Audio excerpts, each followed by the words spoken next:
Back in aura farming leveling, the highly anticipated Jeju Island raid finally begins as the helicopter carrying the S-rank hunters soars through the sky, its shadow stretching across the waves below.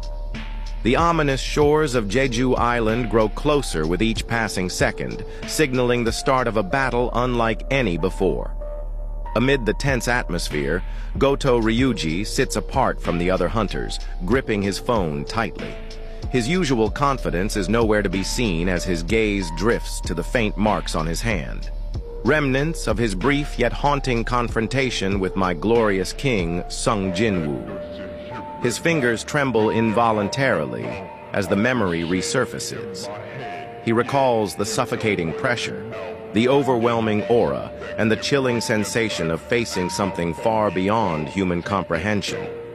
In that moment, Goto Ryuji had seen something he had never truly encountered before: death itself. The thought alone sends a shiver down his spine.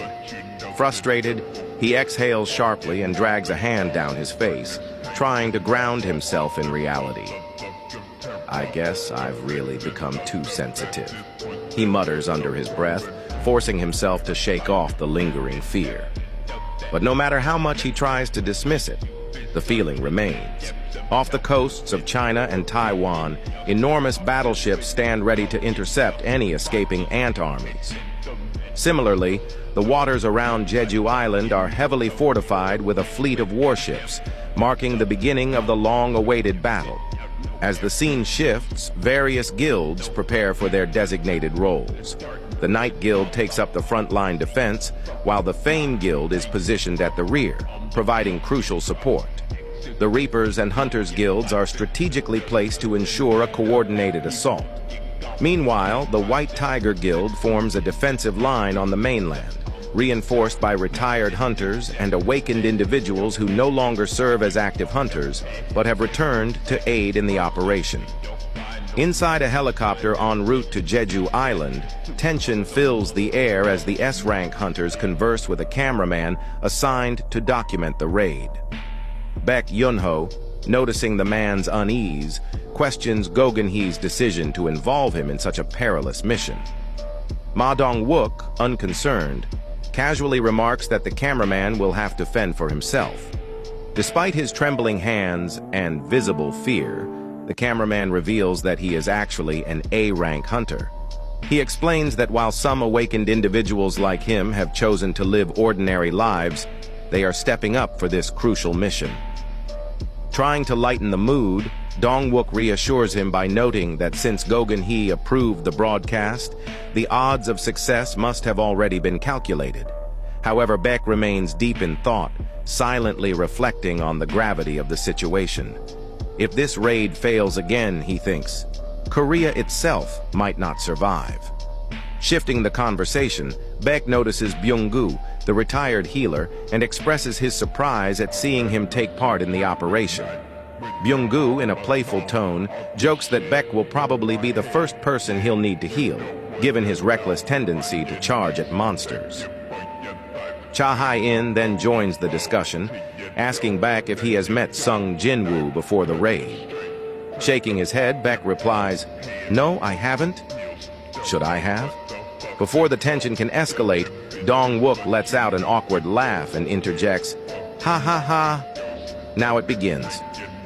As the helicopter finally nears the coast of Jeju Island, the moment of truth arrives. Min Byung-gu's trembling hands betray his lingering fear. Meanwhile, on the ground, Goto Ryuji and the Japanese S-rank hunters have already landed, moving cautiously through the ruins of the once thriving Jeju city. A chilling realization settles over them. This place is nothing more than a ghost town. As they push forward, they stumble upon carcasses stripped of their flesh. It doesn't take long for them to grasp the horrifying truth. The ants have resorted to cannibalism. Goto tightens his grip on his weapon and issues a command. "This is Alpha. Reply in order."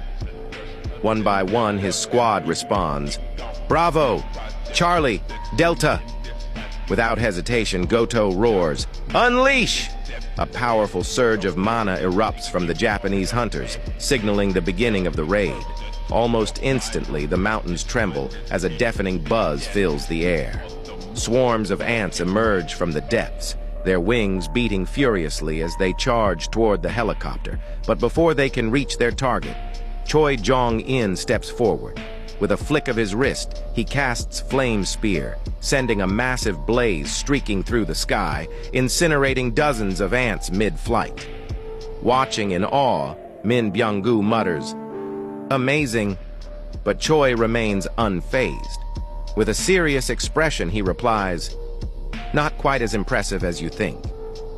His sharp eyes catch movement. Some ants have survived the flames. They've evolved. Without hesitation, he unleashes an even more devastating attack.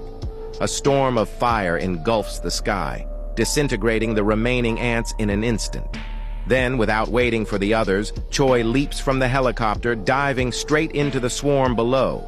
Setting the stage for the next part. Y'all better get me 1,000 likes for this 6-minute long movie.